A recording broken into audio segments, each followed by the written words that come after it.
로마서 12장의 오늘 본문은 성경학자들이 로마서 가운데 가장 비논리적인 내용을 담고 있다고 평가합니다.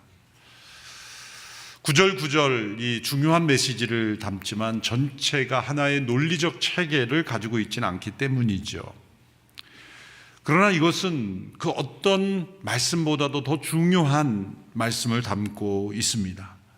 왜냐하면 예수 그리스도를 믿는 복음 위에 세워진 공동체의 모습을 보여주고 있기 때문입니다. 로마서는 복음의 진리를 체계적으로 논리적으로 설명하는 책이면서 동시에 예수 그리스도로 인하여 구원받은 성도들의 삶과 관계와 공동체가 어떠한 모습이어야 함을 우리에게 설명해 주는 책이기도 합니다. 그래서 로마서 16장 마지막 장에서는 바울이 한 사람 한 사람 성도들의 이름을 거명하며 문안하고 있습니다.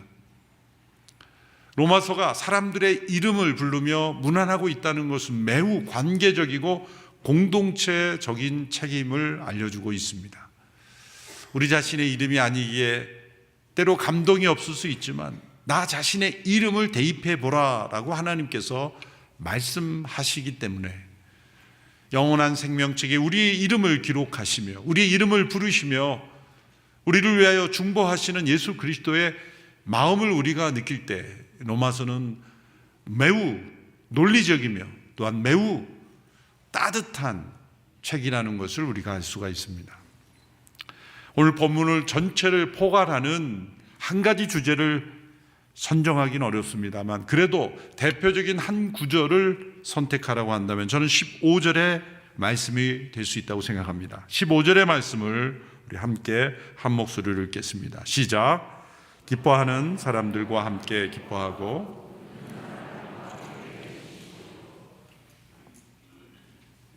함께 기뻐하고 함께 우는 공동체입니다. 누군가의 기쁨이 나의 기쁨이 되고 모두의 기쁨이 되며 누군가의 슬픔이 나의 슬픔이 되고 모두의 슬픔이 될 수 있는 공동체.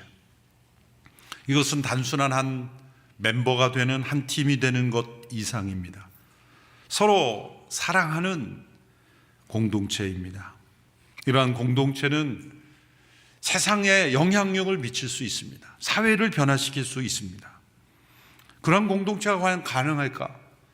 참으로 찾아보기 어렵습니다만 불가능한 것은 아닙니다. 어떻게 그러한 공동체가 가능할 수 있을까?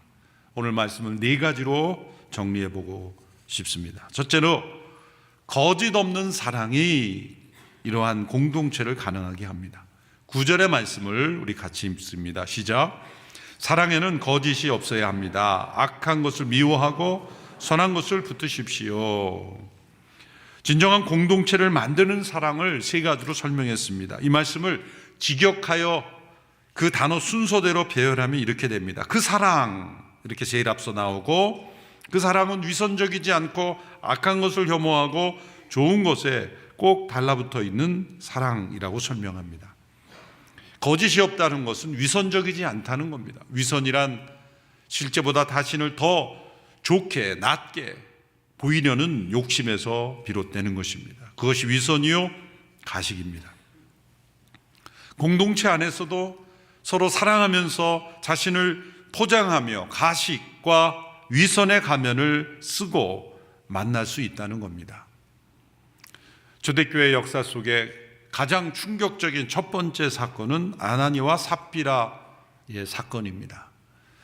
자신의 재산을 혼납하는 과정에서 일부를 들여놓고 전부를 드렸다고 거짓말을 함으로써 하나님께서 그 부부를 데려가신 사건입니다. 쉽게 말하면 예배 드리러 왔다가 시체로 나간 것입니다. 얼마나 충격이었겠습니까? 왜 그런 일이 일어났습니까? 그들은 예수님을 믿는 성도였고 또 초대교회의 일꾼된 부부였습니다.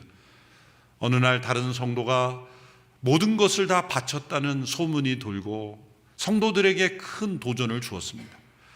그렇다면 도전을 받고 나도 하나님 중심으로 살아야 되겠다고 적용하고 믿음대로 하면 될 것을 자신들도 그러한 사람처럼 보이기를 원했기 때문에 일부를 들여놓고 전부를 드렸다고 거짓을 행한 것이죠.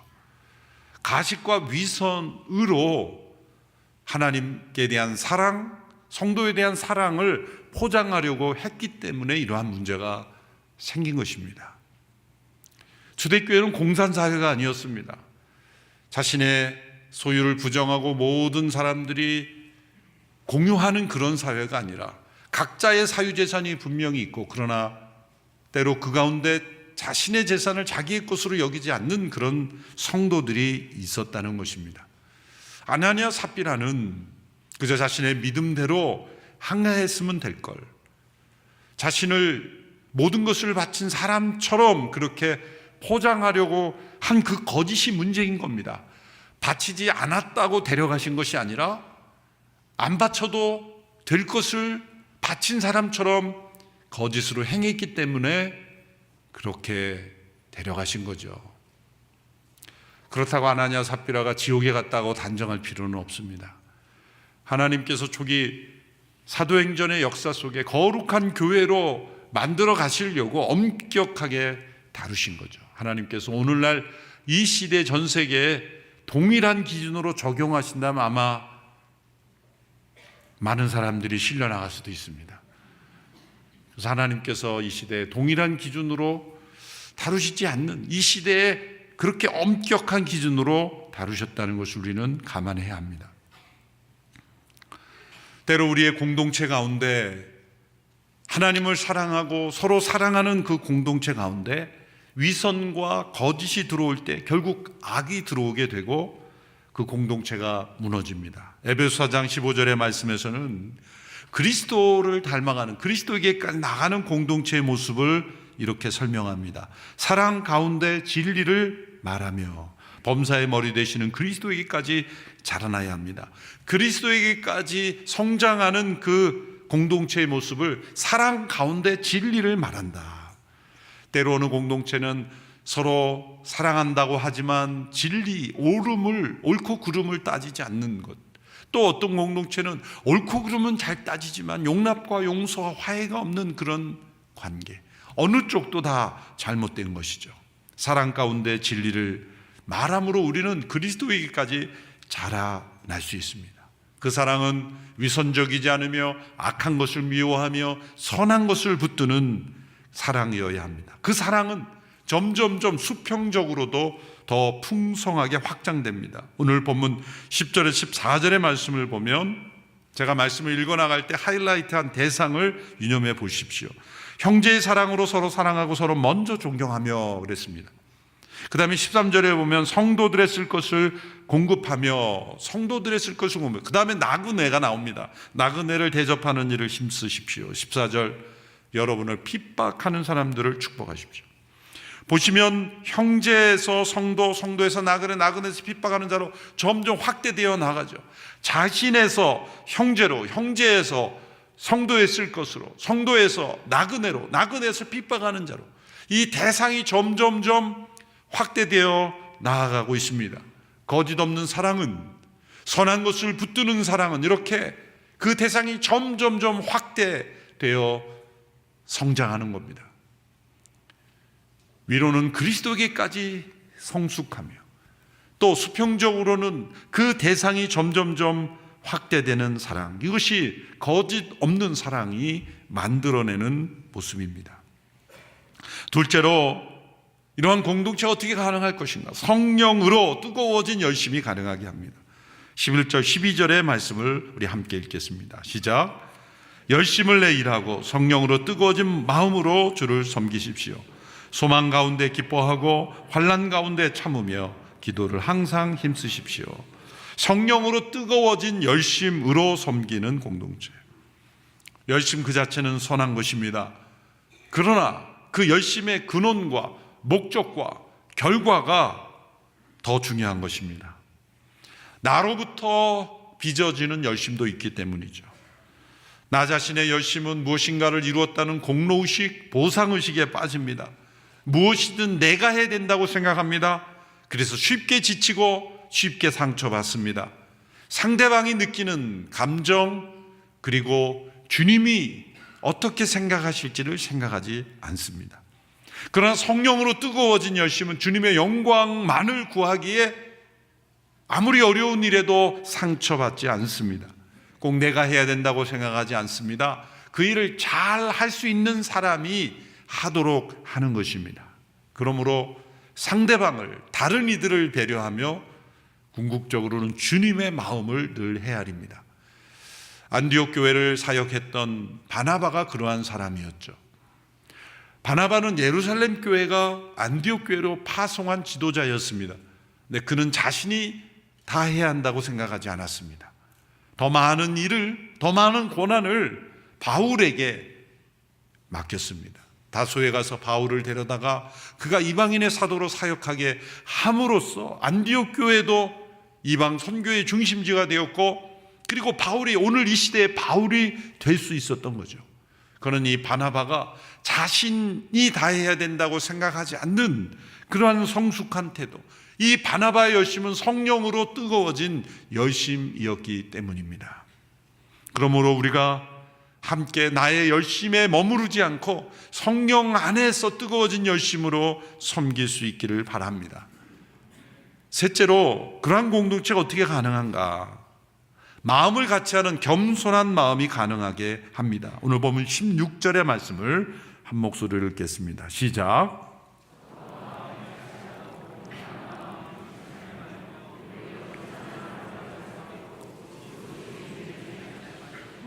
이 말씀은 당시 로마 교회 가운데 존재하는 내적인 이 갈등, 문제를 내포하는 말씀이죠. 여기 말씀에 보면 마음을 같이 하라, 교만하지 말라, 비천한 사람들과 사귀라. 이게 무슨 뜻일까요? 당시에 로마 교회 안에 들어온 이방인 그리스도인들 가운데는 로마 사회의 노예 신분이었던 사람들이 다수가 있었습니다.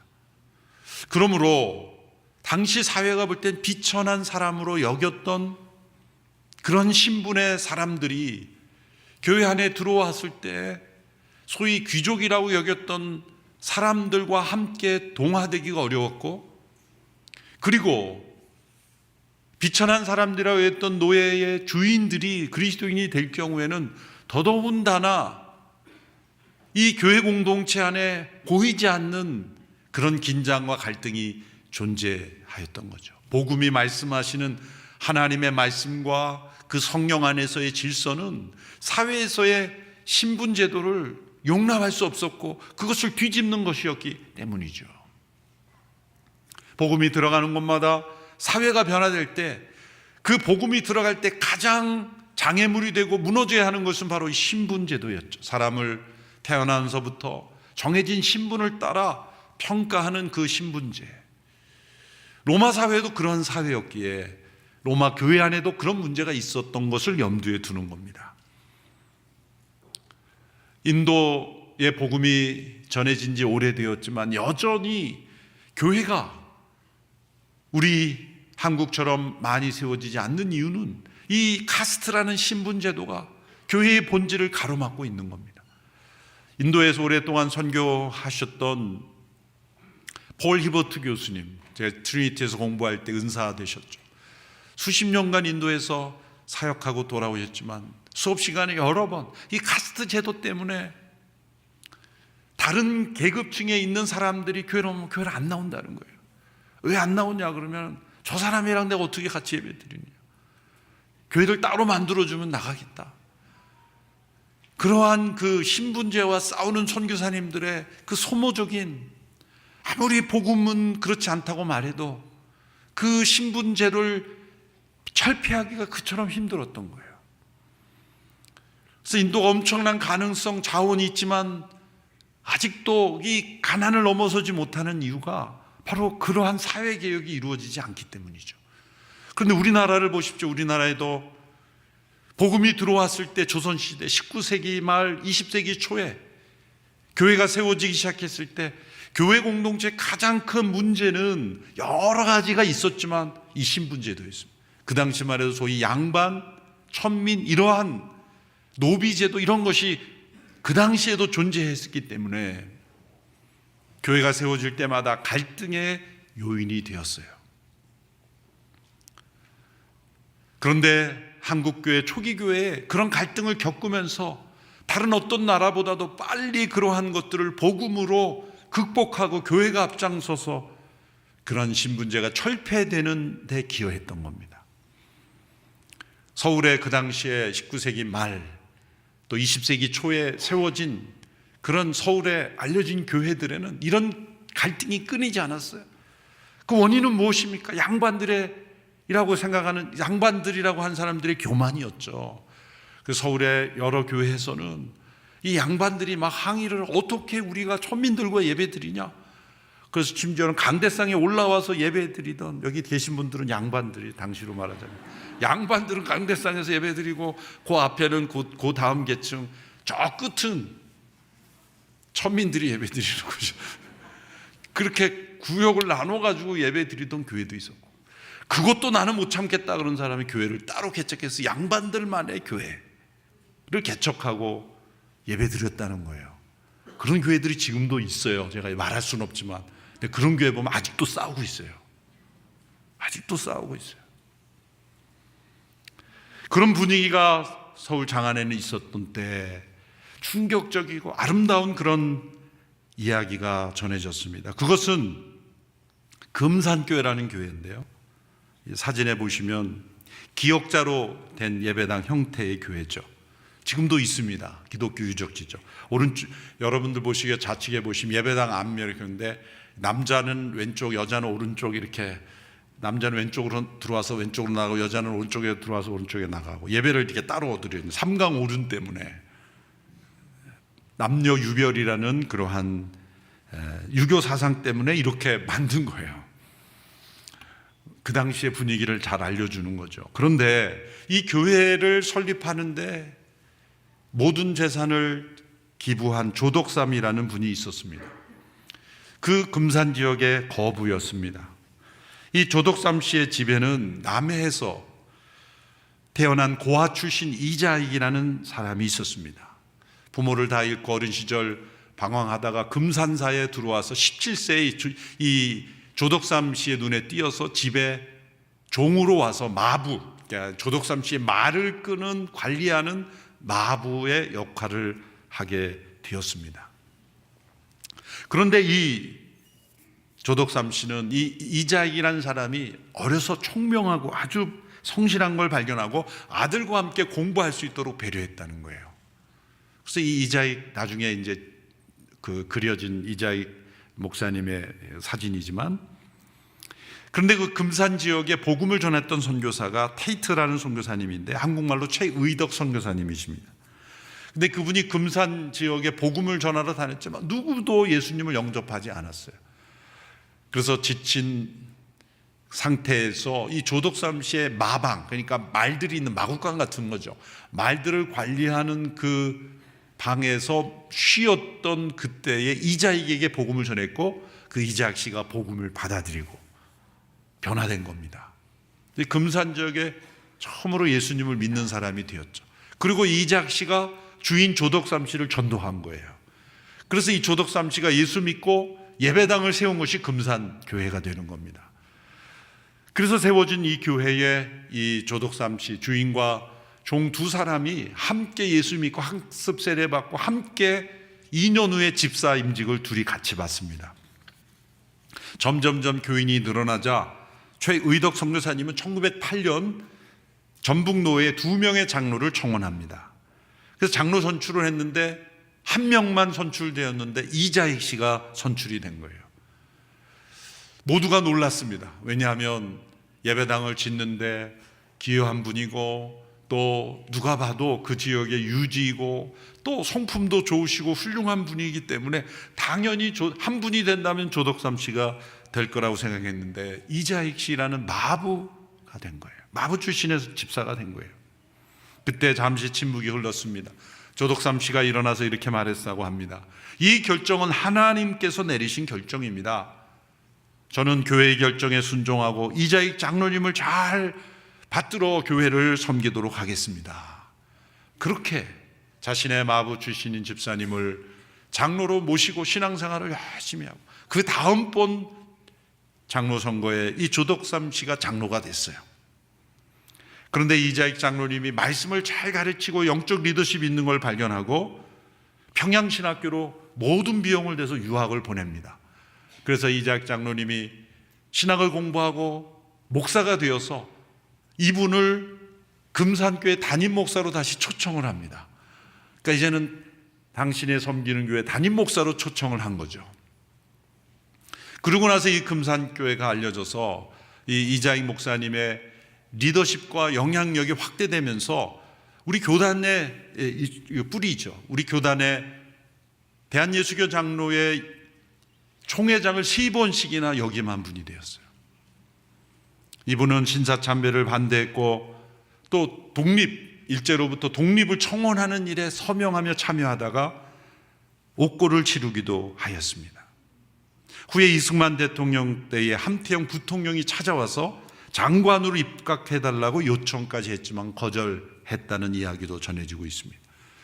그래서 이 조덕삼 장로님과 이자익 목사님, 이 두 분의 이야기, 한 분은 당시의 신분제도의 주인과 종의 역할, 마부의 역할을 했던 분을 이처럼 훌륭한 하나님 나라의 일꾼으로 키우고 함께 동역할 수 있는 이 금산교회 이야기가 한국교회에 알려지면서 서울에 이 신분 문제로 다투던 많은 교회들이 회개했지 않겠습니까?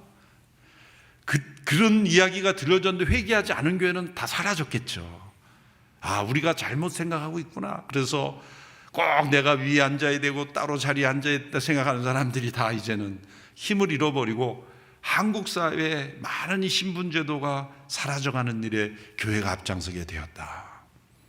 이것이 아름다운 이야기입니다. 마음을 같이하여 겸손한 마음으로 바로 이 말씀이 교회 안에서 이루어질 때 이 세상의 사회에 교회가 소금과 빛이 될 수 있는 것이죠. 네 번째로 선으로 악을 이길 때 그러한 공동체가 가능하게 됩니다. 14절의 말씀을 보십시오. 여러분을 핍박하는 사람들을 축복하십시오. 또 17절부터 21절의 말씀을 함께 읽겠습니다. 시작. 아무도 악을 악으로 갚지 말고 모든 사람 앞에서 선한 일을 힘써 행하십시오. 여러분이 할 수만 있으면 모든 사람들과 평화롭게 지내십시오. 사랑하는 형제들이여, 여러분이 스스로 원수를 갚지 말고 하나님의 진노하심에 맡기십시오. 기록되기를 원수 갚는 것이 내게 있으니 내가 갚아주겠다라고 주께서 말씀하십니다. 내 원수가 굶주려 있으면 먹이고 목말라 하면 마실 것을 주어라. 이로써 내가 그의 머리 위에 숯불을 쌓을 것이다. 악에 지지 말고 선으로 악을 이기십시오. 선으로 악을 이기는 것이 가능합니까? 대개 세상은 선이 악에게 지는 것처럼 보입니다. 그런데 그 일이 가능한 사건이 바로 십자가였습니다. 십자가는 선으로 악을 이긴 사건입니다. 하나님께서 당신을 반역한 이들을 긍휼히 여겨주셔서 그들을 대신하여 아들을 희생하심으로 용서하시고 그들과 화해하신 사건, 그들을 구원하시고 변화시킨 사건입니다.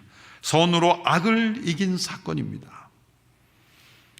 그러한 은혜를 입은 자들이라면 우리 모두가 다 반역자였다가 처벌받아 마땅한 이들이 용서받고 그리고 구원받았다면 우리에게 주어진 많은 악한 이들, 핍박하는 이들, 원수라 할지라도 선으로 악을 이기는 것이 가능하다. 그리스도 안에서 가능하다는 겁니다. 예수님께서도 산상수훈에서 말씀하셨습니다. 마태복음 5장 43절로 45절의 말씀을 보십시오. 우리 함께 읽겠습니다. 시작. 내 이웃을 사랑하고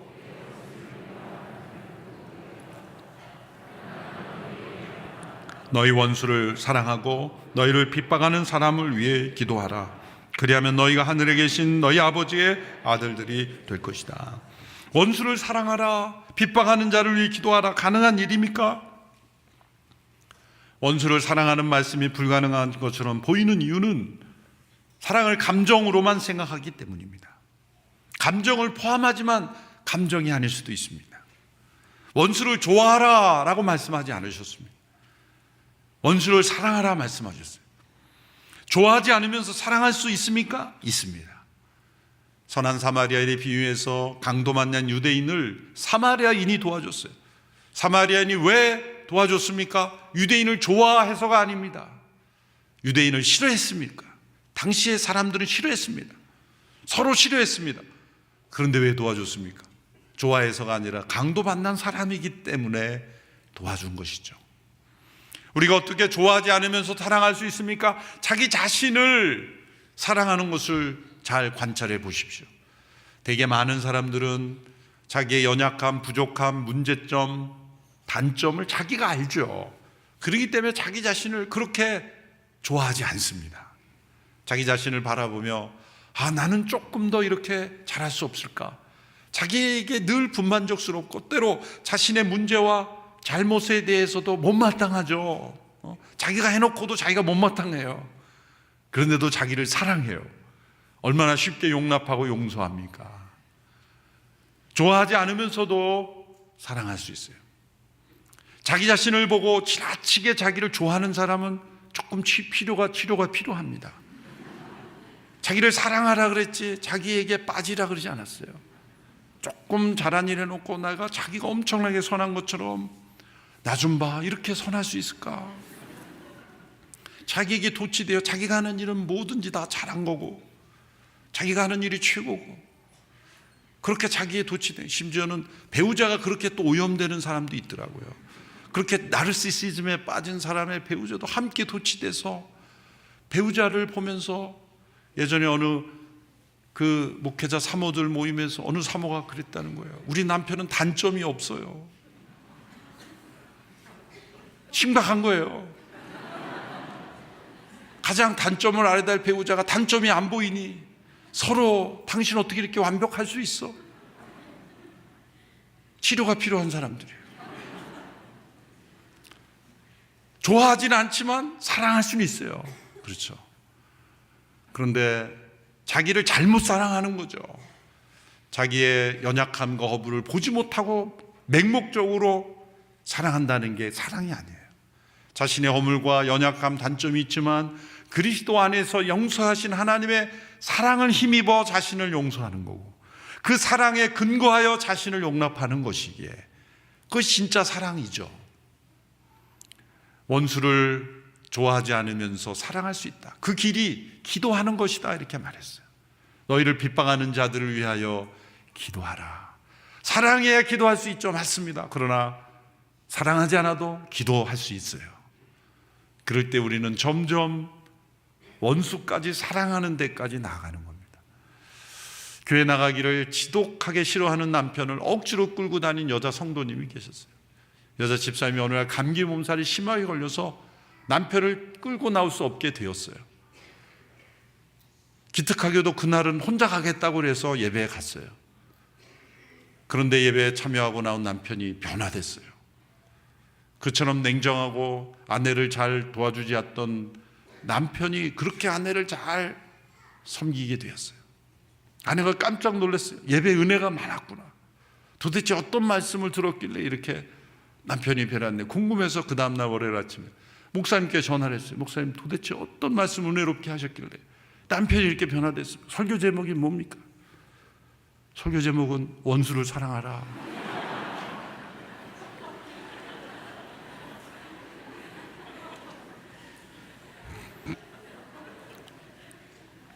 왜 우리에게 원수를 사랑하라는 말씀을 합니까? 우리 하나님께서 45절에 나오는 그 하나님이기 때문에, 하나님께서는 악한 사람이나 선한 사람이나 똑같이 햇빛을 비춰주시고 의로운 사람이나 불의한 사람이나 똑같이 비를 내려주신다. 예수 그리스도 안에서 우리를 사랑하시는 하나님이 이런 하나님이세요. 우리 아버지가 이런 하나님이기 때문에 아버지를 닮은 자녀는 바로 이러한 자녀예요. 하나님께서 예수님 믿는 사람의 밭에만 햇빛과 단비를 주시고 안 믿으면 그냥 비도 안 오고 햇빛도 안 비치면 순식간에 다 예수 믿고 하나님께로 돌아오지 않을까? 이런 생각을 할 수 있어요. 예수 믿는 사람의 사업만 잘 되고 안 믿으면 무조건 망하고, 그럼 뭐 한 달 내에 다 전 세계 사람들이 예수 믿지 않을까? 하나님은 그렇게 하지 않으셨어요. 우리 고등학교 때 어느 선생님은 참 그 당시에는 그렇게 해도 용납이 되던 시대였대요. 지금 생각해 보면 놀라운 그런 시간들이었죠. 수업 시간에 떠들다가 이렇게 선생님이 지적받아서 나오면 선생님이 물어봐요. 그 선생님이, 너 교회 다녀? 그러면 네. 그래 들어가, 괜찮아. 너는 안 다니는데. 그러면 제 것까지 같이 벌 받는 거예요. 그래도 고발하지 않았던 때가 있었어요. 요즘은 바로 고발, 국가권익위원회, 인권위 바로 고소고발들. 그래서 누군가 떠들면 애들이 말해줘요. 선생님 제 교회 다니는데. 그래, 그럼 그냥 앉아. 그러고 완전한 차별과 그런데도 학생들이 그냥 즐겁게 넘어가면서 그냥 선생님의 스타일이니 그랬던, 하나님이 이렇게 하시지 않는다는 거예요. 예수 믿으면 무조건 잘 돼, 안 믿으면 무조건 안 돼. 그런 식으로 하나님 우리를 대하시는 하나님이 아니라 선인과 악인에게도 똑같이 햇빛과 단비를 내려주신다. 왜? 하나님이 언젠가 악을 심판하시지만 심판하시기 이전에 우리 하나님은 선으로 악을 이기는 하나님이심을 보여주는 거예요. 십자가로 세상을 구원하시는 하나님이심을 알게 하시기 위해서 하나님은 이러한 은혜를 먼저 베푸시는 하나님이십니다. 우리의 공동체가 거짓이 없는 사랑에서 출발해서 성령의 뜨거워진 열심으로 섬기며 서로 겸손히 하나 되는 그런 공동체, 그리고 더 나아가 선으로 악을 이기는 그런 공동체가 될 때 이 세상 속에 우리 공동체를 통해 복음이 나타나고 예수님의 십자가의 사랑이 나타나게 될 줄로 믿습니다. 우리 온누리 교회가 그런 공동체가 되어서 세상의 소금과 빛으로 쓰임받게 되기를 바랍니다. 기도하겠습니다. 하나님 아버지, 세상 속에 하나님 내 살아계심을 보여줄 수 있는 교회 되게 하여 주시옵소서. 이 땅 가운데 살아가는 저희들 하나님의 영광을 나타내며 하나님의 살아계심을 보여줄 수 있는 믿음의 공동체, 사랑의 공동체 되게 하옵소서. 예수님의 이름으로 기도하옵나이다. 아멘.